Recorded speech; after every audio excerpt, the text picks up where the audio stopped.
Hi friends, it's December 3rd. Welcome or welcome back to another Sit and Spin this Vlogmas.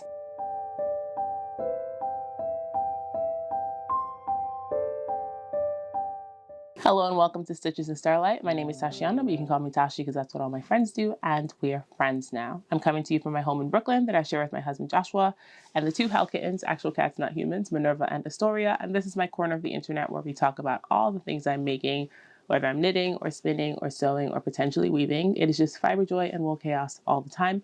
If this is your first time here, thank you so much for clicking on the thumbnail. There are a million voices vying for your attention on the internet, and you saw whatever this is and decided to give it a go, and that makes you a rad human. If you're a returning viewer, you already know what time it is. Thanks so much for being here. Welcome to day 2. I'm hoping to be able to count to 12, but like God knows what will happen as we get deeper into the days of December. But welcome to day 2 of my Sit and Spin series, this Vlogmas. Thank you so much for your warm welcome, or I guess welcome back to form on day 1. And I will, if I remember, put a card. They will be linked in, I will have a playlist and they will be linked in the description box. So if you're just stumbling upon these and you want to know what else we've gotten done before then, I will have a playlist and they'll be linked in the description box. But yeah, I finished spinning day 1. I will not be taking it off my wheel because my wheel is set the way I want it to be set to continue spinning. But I finished spinning day 1 on day 1, and it was such a treat. And it was such a treat that I almost opened day 2 yesterday. And I was like, no, I really want this to last the whole month. And the only way this lasts the whole month is if I open them every other day. So I did sort of force myself to ration this Advent. If you're new here, I'm spinning the Dreamland Advent by my friend Melissa of Melly Knits. Yeah, so I did sort of force myself to ration it, but I do have day 2 next to me and I am gagging. I'm dying to open it. It was such a dream to spin. Those few moments of unsupported, and like here's the thing, like I can do unsupported long draw if I'm focusing. It's hard to do it and talk. So I was like, okay, I'm just gonna spin my default.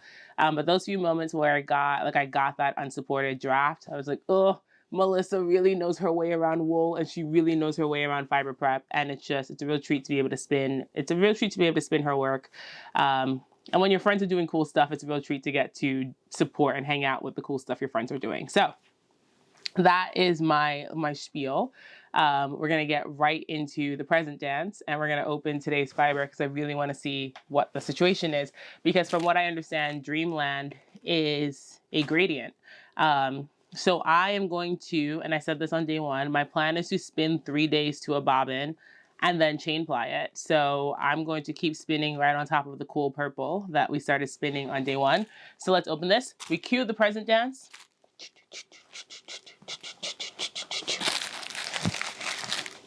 Let's go.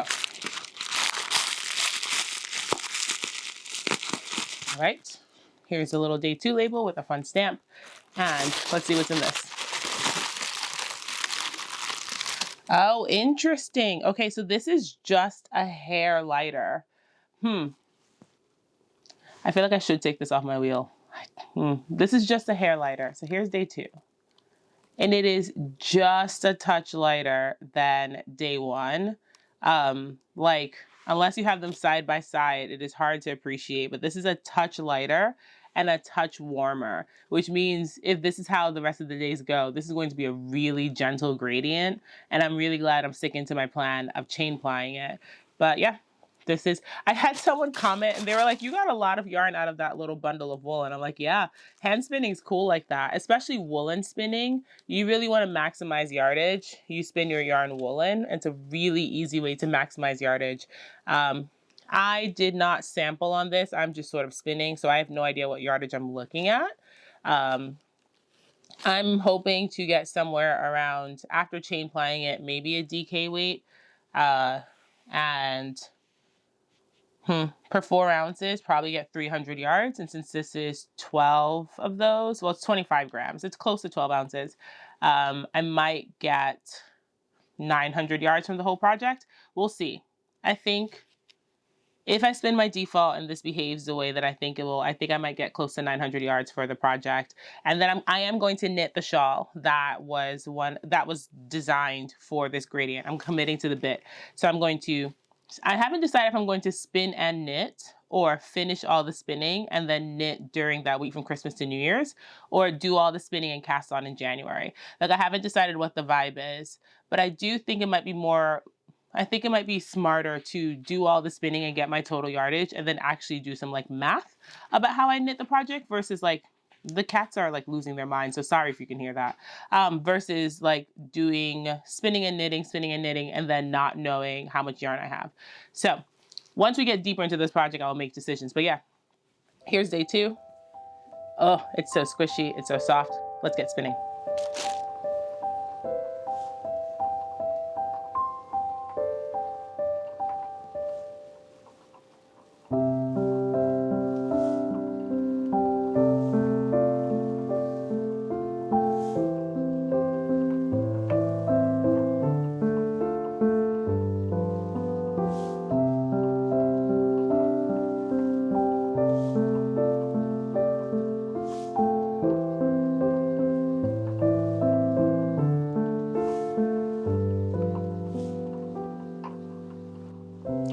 So a fair bit of the questions that I got are repeats of things that I've talked about over past years. And a lot of that makes sense. I learned recently, thanks to the YouTube algorithm, that I've had my channel for 3 years, it's still kind of crazy that I've had this space and I've been sharing in this space for 3 years.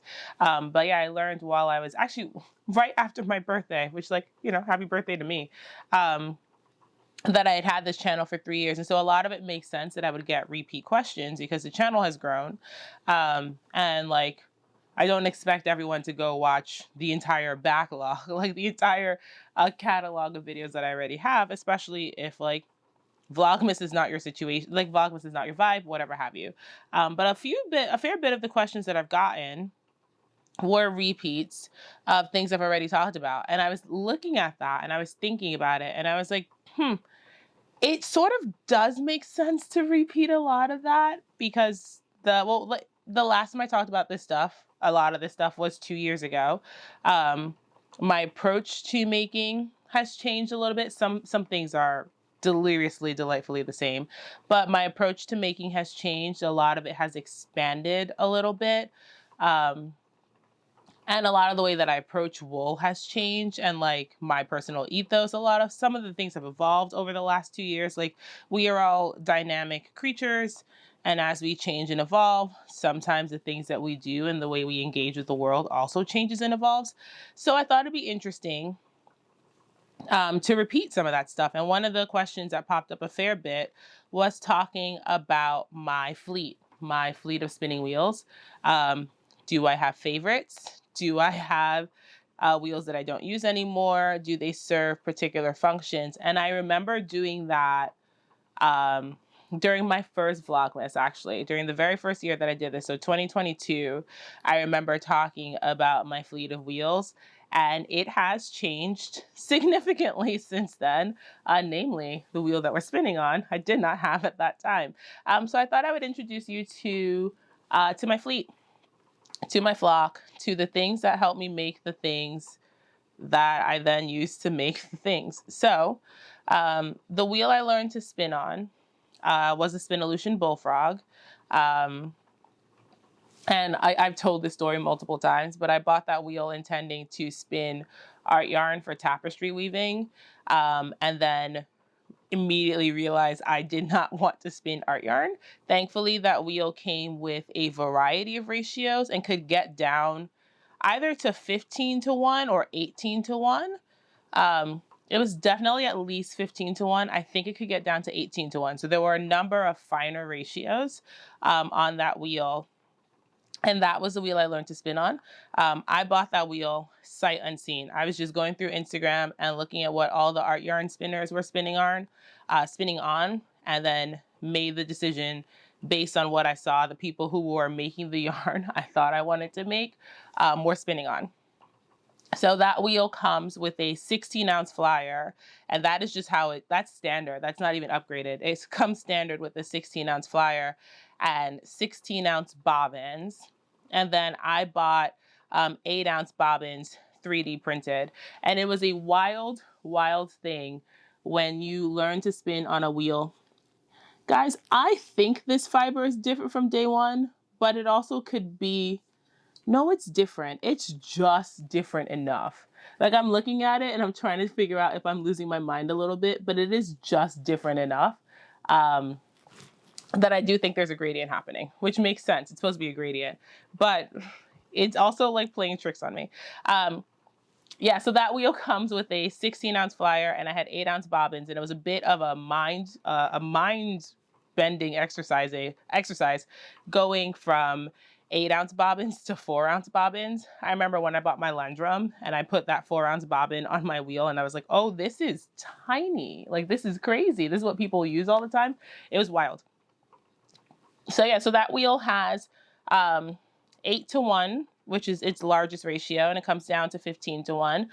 It is a Scotch tension wheel, so single drive, double treadle. And I learned, obviously I learned to spin on that wheel. I learned a lot on that wheel. I don't use it anymore. And I don't use it for a few reasons.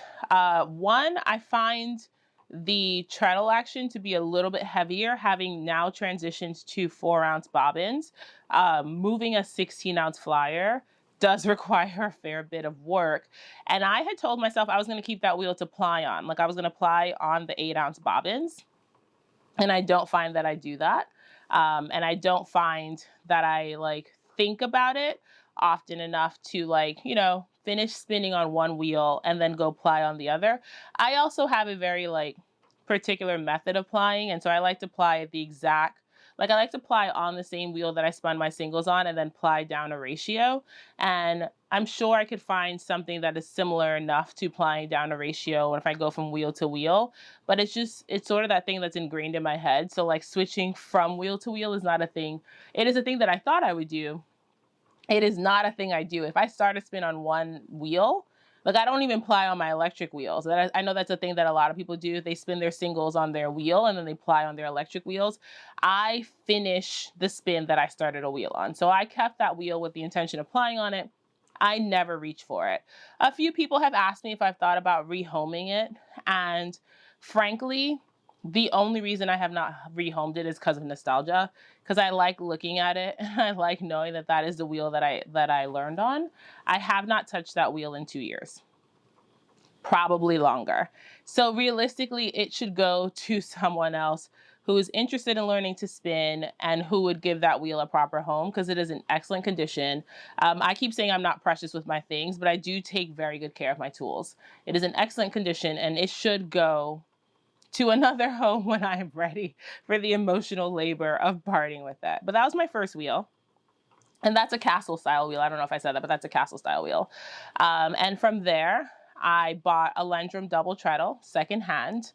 And that came with a bit of a story. Joshua and I drove to the wilds of Pennsylvania. We did a day trip, 4 hours there, 4 hours back in one day. And I bought my wheel secondhand from a spinner in Pennsylvania who, when I pulled up outside her house, was surprised and delighted that her wheel was going to me. I think she thought that I was considerably older. So when I got there, she was like, oh, are you picking this up for family? And I was like, no, this is my wheel. And then she was like, well, do you want to go meet my guild? And I was like, ma'am, I do not have time to meet your guild. We have to drive 4 hours back home. Could I just put the wheel in my trunk and get going? It was a great experience. I got to tour her fiber studio, and that's when I realized that the dream one day is to have a separate room just full of, she had a other wheel, she had a loom. It was an incredible space, and she was an incredible human. And I got to bring her wheel home. So the Lendrum double treadle, I have all of the accessories for it. So the way the Lendrum works is you change the flyers. So I have all of the flyers. I have the plying flyer, which has the slower ratios. And then I have the sort of standard flyer, which has the ratios that most people spin on. I did buy the very fast flyer, which I almost never use because I find that the smallest ratio on the double treadle, which I think is 15-to-1, it's either 15 or 18, is fast enough for me. 15-to-1 is typically what I spin at. It is my favorite ratio for a fine wool. I almost never, which is funny because when I'm on my electric wheels, I'm a speed demon. But once I'm treadling, 15-to-1, 18-to-1 is where I'm comfortable. I almost never go to the 20-to-1. I think it's 21-to-1 is the ratio on the slowest ratio on the very fast flyer on the Lendrum. And I almost never, that is a different color. I'm not crazy, that's a different color. I almost never go that fast. I like to stay in my wheelhouse. I have a very comfortable treadling rhythm, and I have a very comfortable rhythm for what I do with my hands. And if I start manipulating the settings on my machine, then I have to start changing what I do. So 15-to-1, 18-to-1 is my wheelhouse, which is one of the ratios on the standard flyer. The Lendrum double treadle is a castle style wheel. And that is going to be my forever wheel. It is a Scotch tension, so single drive wheel. But occasionally I think about upgrading to a matchless. And then I realize that between my double treadle and my flat iron, I don't know that I ever need another wheel. I will say my dream wheel was the Lendrum Saxony. That was going to be the Saxony style wheel that I bought. And then Lendrum retired and stopped making wheels. And I didn't buy it before that happened. And now I think the only way to secure one is to wait for one secondhand. And so I figured I would just get my flat iron, which we will get to eventually. After my double treadle, I did buy an electric eel wheel 6. So I think that was what my fleet was the last time we talked about my spinning wheels. And I love my e-spinner. I spin everything on that. I spin woolen, I spin worsted, I spin some combination of the two. My favorite thing about that thing is it's so portable. So if I'm spinning a worsted yarn, which I very rarely do these days, most of my yarns are semi-worsted. I don't know the last time I've spun a true short forward yarn. I typically do some sort of combination of continuous back with like minimal smoothing. So there is still air in my yarns. But if I'm spinning something that's like short forward adjacent, I put the e-spinner in front of me. And if I'm spinning a woolen yarn, I put it to the side of me. Just the unsupported long draw is happening and it feels really good. If I'm spinning a woolen yarn, I put it to the left of me so that it mimics the flyer setup of my Saxony style wheels. And that is what preserves my back and makes it easy to spin long draw long term. I forgot to say this. Once I figure that out, I don't spin woolen yarns on my castle wheels anymore. It just hurts my shoulder and it hurts my back. So I cannot do it long term. To spin long draw, which is what we're doing, you sort of do these like long drafts. And I'd have to ask Andrea at the Knitting PT if this is correct, but it feels more ergonomic to pull across your body than it does to pull behind. So if you're spinning on a castle style wheel, to do long draw, you sort of have to like pull back like you're drawing a bow over and over. And that hurts after a while.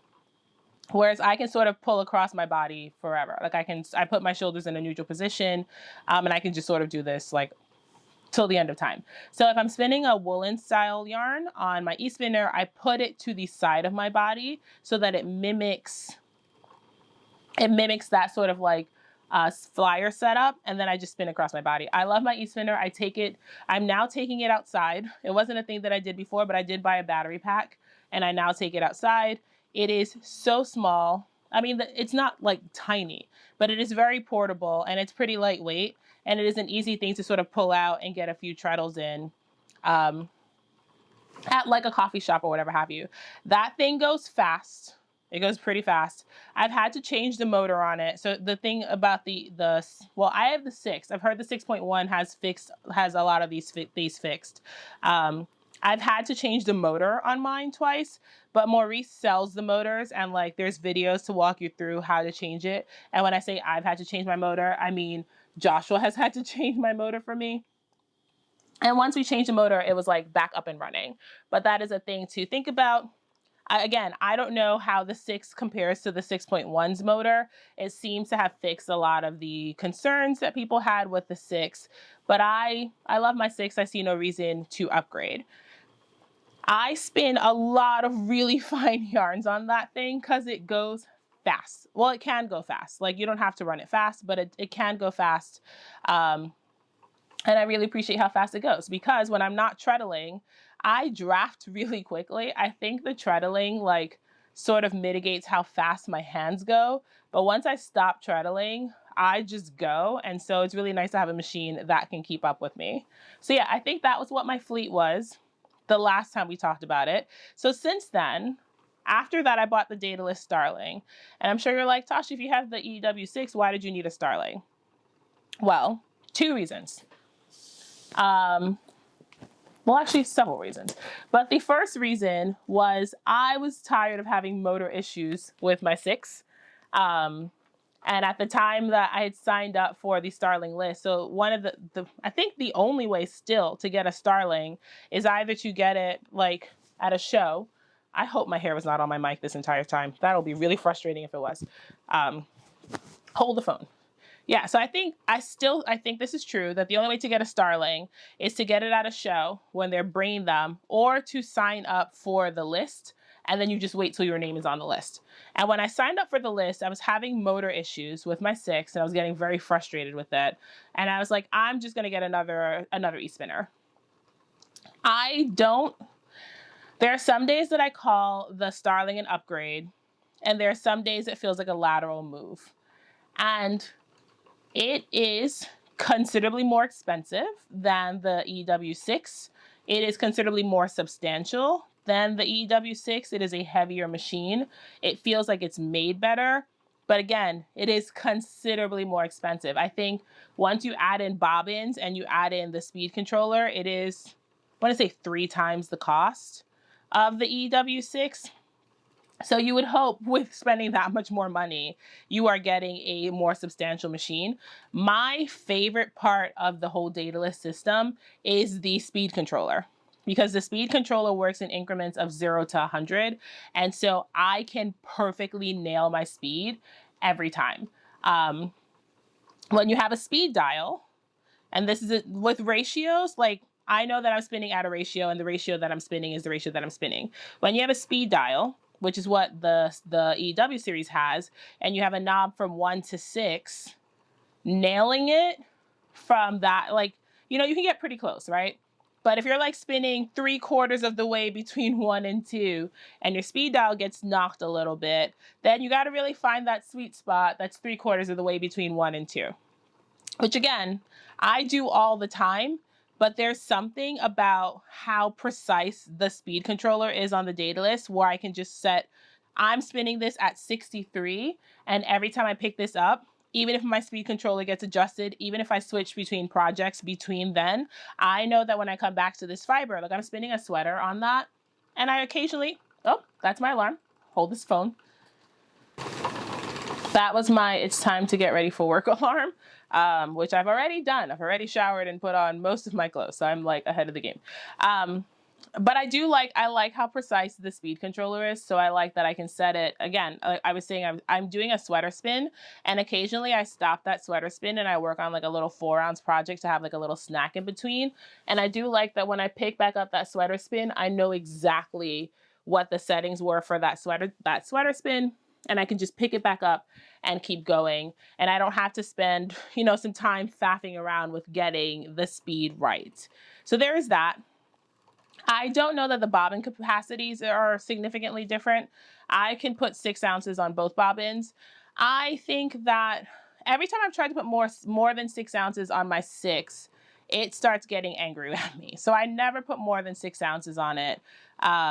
There's one day I tried to push it to 7, and the motor just could not keep up. So even though it has the bobbin capacity, if you're spinning lace weight singles for more fiber, I always find that it maxes out at 6, and after 6, I switch to a different bobbin.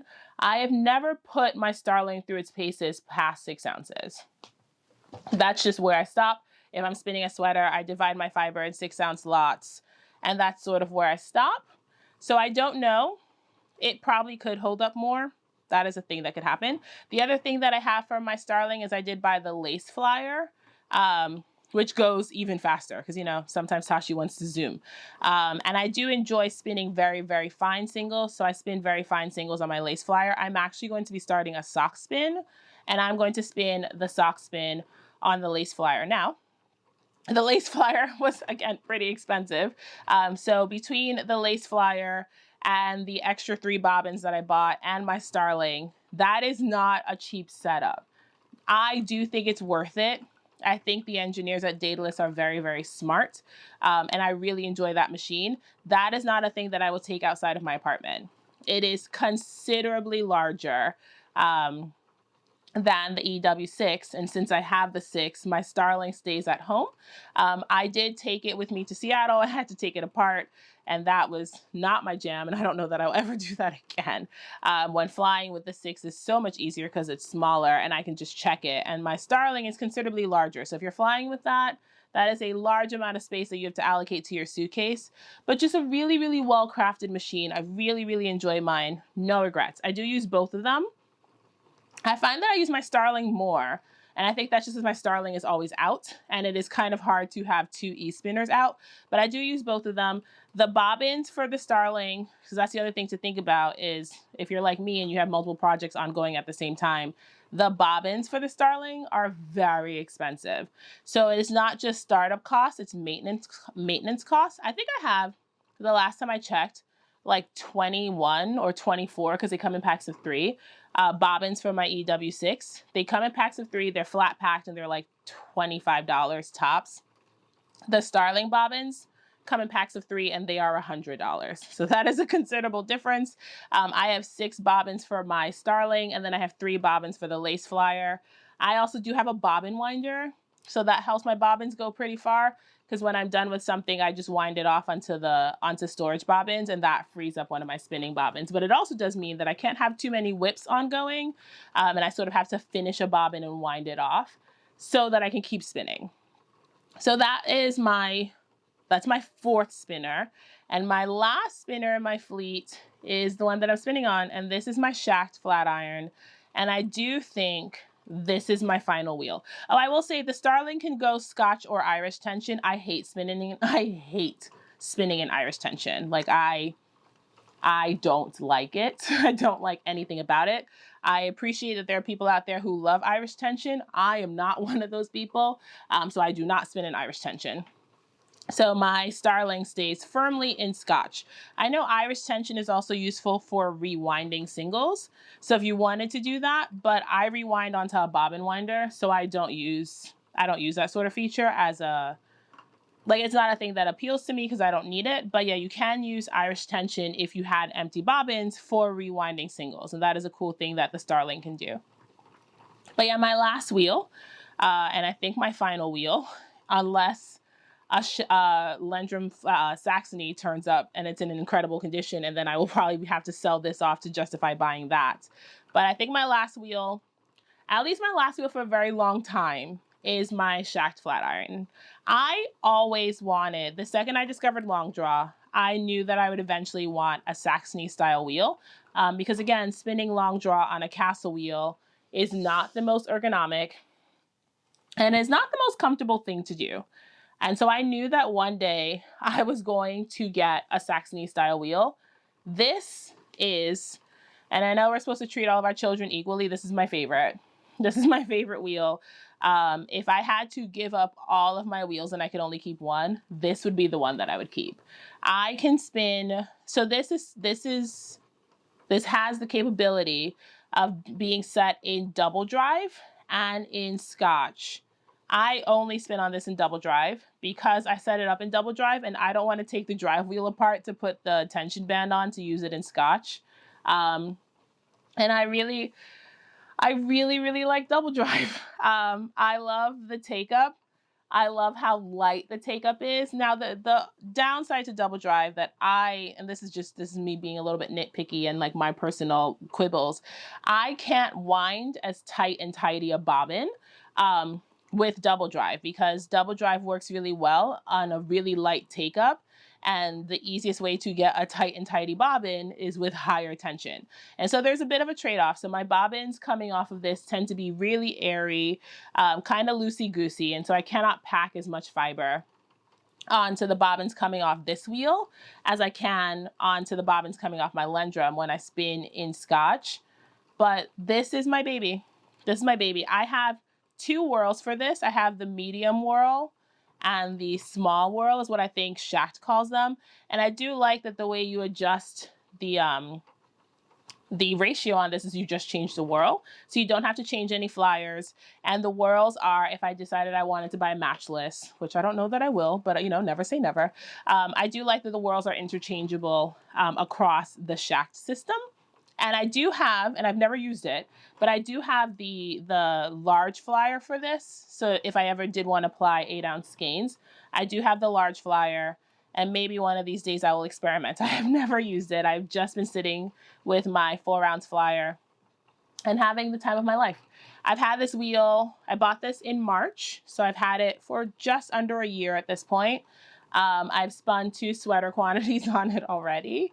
I've done so much fleece sampling on it, and this takes whatever I can throw at it, and it takes it like a dream. So yeah, the wheel that has my heart, which was a question that someone asked, is this one. This is my favorite wheel. I really do think this is going to be my last wheel unless something incredible, like it has to be something incredible for me to justify buying something else. But between my Lundrum double treadle and my flat iron, I am set up for Castle versus Saxony. I don't think I need a Castle wheel in double drive. And I know the matchless, that would be the only thing that would be appealing for me for the matchless, is the fact that it can do double drive and Scotch.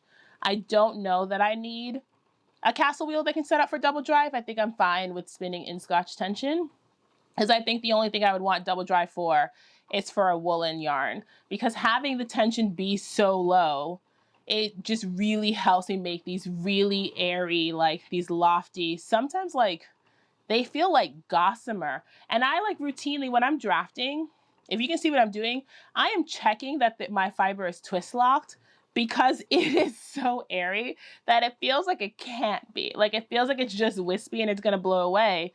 And then you check it and it's twist locked. Like the fiber just, the yarns that come off this wheel have just been magical in a way that like nothing else I've made has been. So yeah, this is my forever wheel. This is my favorite wheel. This is the wheel that has my heart. And if you forced me to make a choice and you were taking them all away from me, this would be the one I would keep.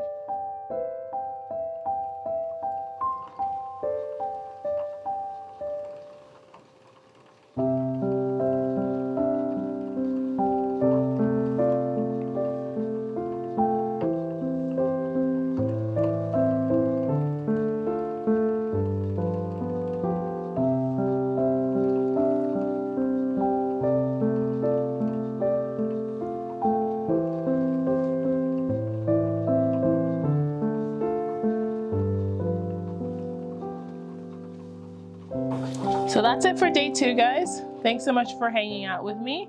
I keep forgetting to do the YouTube things, but if you haven't subscribed here and you're a regular viewer, please consider subscribing. I realized once, like at the end of November, that we are coming up on 10,000 subscribers, and that feels really cool. And like, you know, numbers, blah, blah, but like, it would be cool to hit 10,000 this year. So if you're a regular viewer and you haven't subscribed, please consider subscribing. Thank you so much for hanging out with me. I hope your December has been merry and bright, whatever that means or whatever that looks like for you. And I'll see you in the next one. I love you. Go make something fun today.